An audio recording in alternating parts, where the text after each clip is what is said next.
Euro has been fun so far. আমি মিথ্যা কথা বলবো না, আমি জাস্ট তিনটা ম্যাচ দেখছি, the German one, Spain and ইংল্যান্ডের match.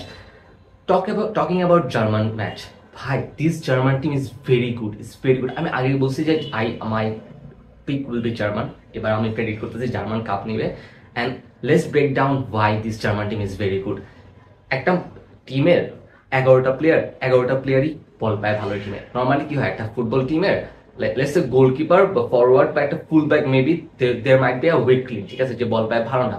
But if you talk about this German team, ফরওয়ার্ডে কি আছে, Kai Havertz who is a midfielder, Bayer লেভারকুসেনে মিডফিল্ডার হিসেবে খেলছে। গোলকিপারে the greatest keeper of all time আছে ম্যানুয়েল নয়ার। আমরা talking about him at all, মানে আমরা সবাই জানি যে বল পায় ম্যানুয়েল নয়ার কতটা ভালো। রাইট ব্যাকে দে হ্যাভ কিমিচ, ঠিক আছে, কিমিচও ফর্মালি একটা মিডফিল্ডার ছিল। অ্যান্ড মিডফিল্ডে তো দে হ্যাভ টনি ক্রুজ, ফরওয়ার্ডে they have Jamal Musiala, Florian Wirtz, মানে every player we are talking about, every player, সবগুলো প্লেয়ারই বল পায় ভালো। সো এই টিমটা বল পায় এত কমফোর্টেবল ছিল। অ্যান্ড মানে স্কটল্যান্ড কুডেন্ট মেক ইট, মানে স্কটল্যান্ড পারতেছিলই না। মানে হ্যাটস অফ টু নাগেলসম্যান, এই টিমটা এত সুন্দরভাবে সাজাইছে। But it will be interesting যে রাউন্ড অফ 16 তারা কি করে বা নকআউট ম্যাচগুলোতে তারা কি করে। আমি জানি যে গ্রুপ পর্বে খুব একটা চ্যালেঞ্জেস ফেস করবে না তারা, জার্মানের মানে খুব একটা বেশি প্রতিদ্বন্দ্বী নাই গ্রুপ স্টেজে। বাট যখন they play against a very quick counter attack team like France or very fast team like Spain, তখন ফুল ব্যাকগুলা কি করে, তখন ডিফেন্স কি করে, বা তখন এই মিডফিল্ডের যে একটু ল্যাক অফ স্পিড ওইটা কিভাবে কভার আপ হয়, এটাই হলো সবচেয়ে দেখার বিষয়। Now let's talk about Spain versus Croatia match.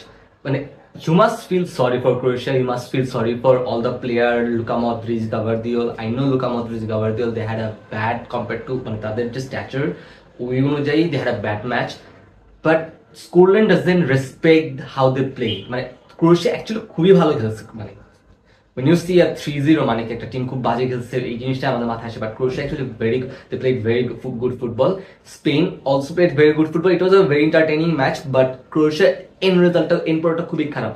If I give you a number যে Croatia XG মানে expected goal count হয়, মানে the quality chances they created, expected goal was more than Spain.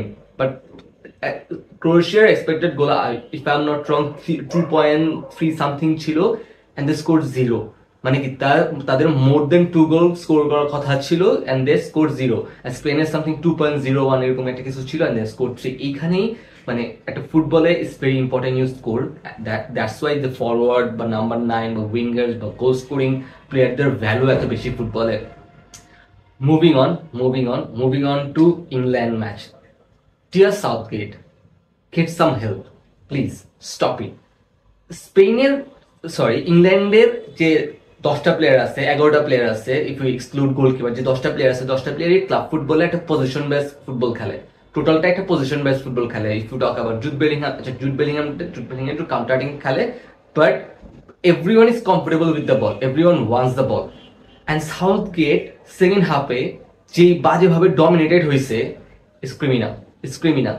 Like you have Foden, you have Saka, you have Jude Bellingham, you have like Harry Kane, you have in midfielder, you have like Declan Rice, apnar right back you have Trent Alexander-Arnold. You have everything to play a swift or মানে একটা transition football খেলার জন্য you have everything, একটা position based football খেলার জন্য you have everything, and Southgate you are doing nothing. Second half England was miserable. They just 1 ইঞ্চির জন্য তারা ম্যাচটা হারে নাই বা ম্যাচটা ড্র করে আসে নাই, বিকজ গাভারদিওল না, ব্লাহোভিচ একদম লাস্ট মোমেন্টে মানে যে শটগুলো নিছে বা একদম লাস্ট মোমেন্টে ট্যাপিং গুলো চান্সেস গুলো ক্রিয়েটেড হয়েছে অপোনেন্ট থেকে। England just could have lost the match second হাফে দে ওয়ার মানে তারা খুব বাজেভাবে ডমিনেট হতেছিল। মানে Southgate, I don't know Southgate কি ফুটবল খেলতেছে, এত ভালো প্লেয়ার থাকার পরে প্রত্যেকটা পজিশনে দে হ্যাভ কোয়ালিটি প্লেয়ার, তারপরেও এত বাজে ফুটবল কেন সাউথগেট খেলা, I have no idea. Looking forward to ফ্রান্সের গেমটা দেখলে বোঝা যাবে যে অ্যাকচুয়ালি না এইবার ইউরোতে কি হিসেবে আছে। So I think everyone is enjoying the euro.